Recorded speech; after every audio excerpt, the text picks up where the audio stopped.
what are some of the biggest kind of rookie mistakes that you see going on consistently when people get a lead and they're not closing them at such a high rate? What are some of those rookie mistakes that they need to avoid? Yeah, just off the top of my head, I'd say the two biggest mistakes I see on a consistent basis that really just kills conversion rates are getting the price or what someone wants, just being diehard about getting what they want for their house right at the beginning and using that number to judge whether or not it's a good lead. And the next one is leading with an offer. So if you want, I could just kind of knock those both down one after the other. Let's do it, man. Yep. Oh, great. So, you know, when a lead call comes in, a lot of investors and AMs have been trained for some reason, I guess, to qualify the lead to get a number out of the seller. And I don't think this is a good idea. I don't think you should ever ask for the number, and I'll tell you why. Except for in one case that's very specific. When you get that number one, it's going to change, right? With the right conversation, with the right sales process, with a little bit of rapport built, you get deeper into a conversation, you get deeper into, you know, what they're dealing with, what they want, and so on. That number changes pretty rapidly. You know, most investors, when they talk to someone, if someone wants 100% of ARV, an hour later, they're walking out with 60, 65, 67% ARV.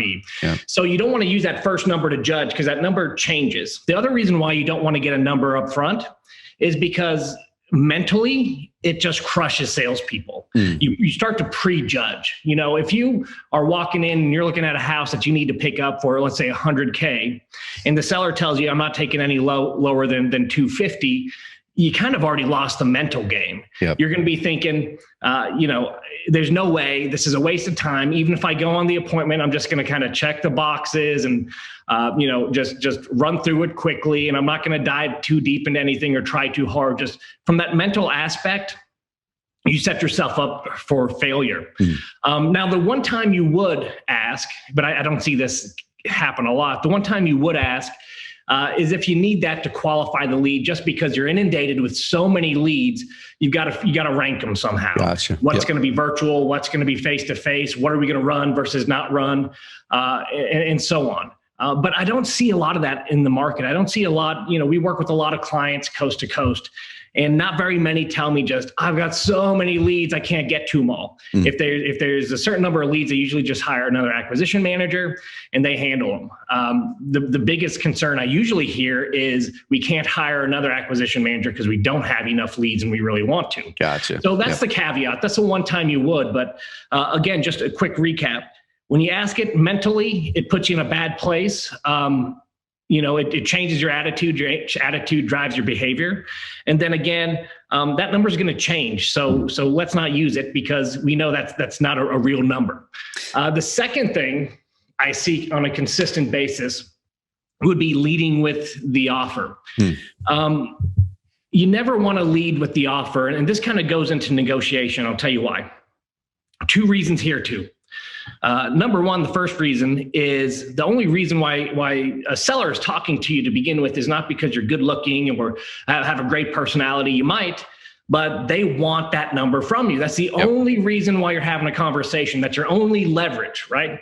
So once you give that up, the conversation usually stops pretty quickly. You don't have time to ask more questions, dig deeper, because they've got what they want, right? So the conversation usually gets cut short. You miss important information. Your chances of converting go lower and lower and lower. The other reason why you don't want to lead with the offer is because when it comes to negotiation, you can't negotiate for something that the other person doesn't want, right? You got to sell them first. So you got to take a seller through a sales process first. You have to get them to the point where they've made the decision. I want this help. I want to make a change. I want to get rid of this house. And only when they make that decision should you then go into a negotiation. Although negotiation doesn't sell. The negotiation, in my opinion, is meant to do one thing and one thing only. It is meant to relieve the final, what we call deal killers, things that get in the way of deals from closing, even with motivated sellers. It's the final deal killer of, am I leaving money on the table? And while they're thinking that and feeling that and wondering, it keeps people from signing the contract. Maybe I should talk to other investors. Maybe I should get more offers. Maybe I should just sit and think about this for a while. It stops the deals from going forward. So we don't want to negotiate before the person is sold. If someone came up to my door right now, I see my front door from where I'm at, and they offered me, I don't know, a Cabbage Patch Kid. I don't know where that came from, but whatever. I don't care how good of a negotiator they were. If they were, Roger Dawson or Chris Voss, I don't want it. No matter how good they are, it doesn't matter. I'm not sold, right? So those are probably the two most common I see that have just a huge impact on conversion rates.